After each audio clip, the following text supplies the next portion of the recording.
नमस्कार, सुनीताज किचनमध्ये आपले स्वागत आहे। आज मी वांग्याची चटणी बनवणार आहे। त्यासाठी मी 4 असे वांगे घेऊन छानपैकी कट करून घेतलेले आहेत। ते मी पाण्यामध्ये टाकलेले आहेत काळे होऊ नये म्हणून। पॅन गरम करायला ठेवलेला आहे, त्यामध्ये तेल घेऊया। त्यामध्ये लसूण घालूया। 5-6 लसणाच्या पाकळ्या कट करून घेतलेल्या आहेत।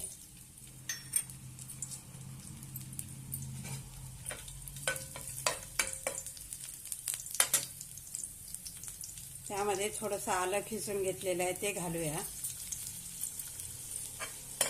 छानपैकी परतून घेऊया।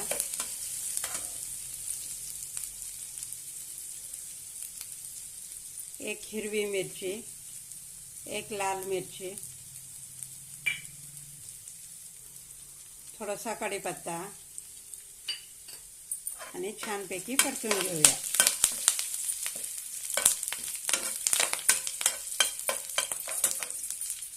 आता यामध्ये एक कांदा बारीक कट केलेला आहे तो घालूया।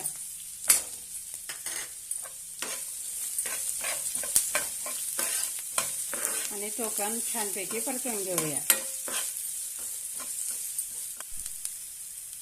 आता यामध्ये एक टोमॅटो बारीक कट केलेला आहे तो घालूया आणि तो पण छानपैकी परतून घेऊया।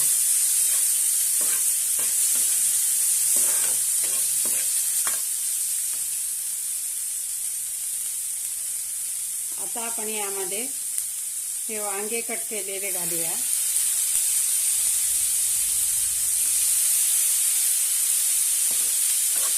आणि छानपैकी परतून घेऊया।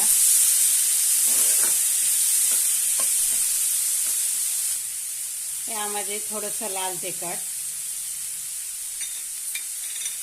थोडीशी हळद, चवीनुसार मीठ,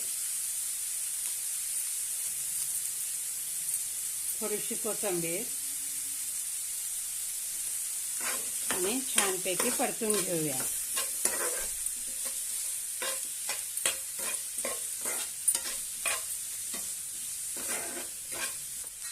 आता छानपैकी याच्यावर झाकण ठेवून 5 मिनिटं आपण शिजवून घेऊया।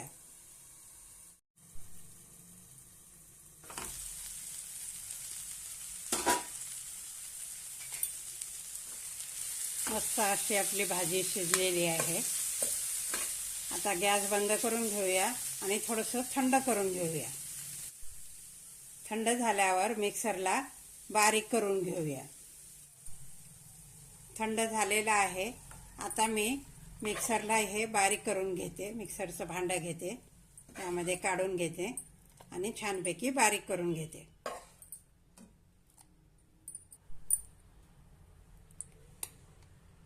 मस्त असं आपण मिक्सरला बारीक करून घेतलेलं आहे। आता आपण फोडणी करून घेऊया। पॅन गरम करायला ठेवलेला आहे, त्यावर थोडंसं तेल घालूया।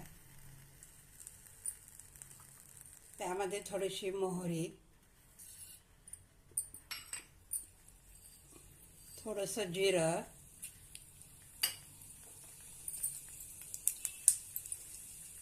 एक लाल मिरची,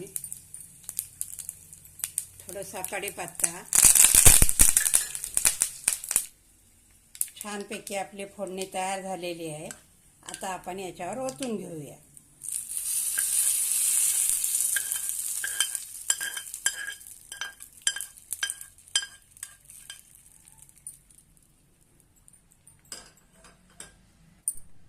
मस्त अशी आपली वांग्याची चटणी तयार झालेली आहे।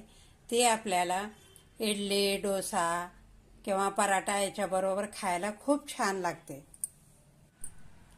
मस्त अशी आपली वांग्याची चटणी तयार आहे। हा व्हिडिओ आवडल्यास लाईक आणि शेअर नक्की करा। धन्यवाद।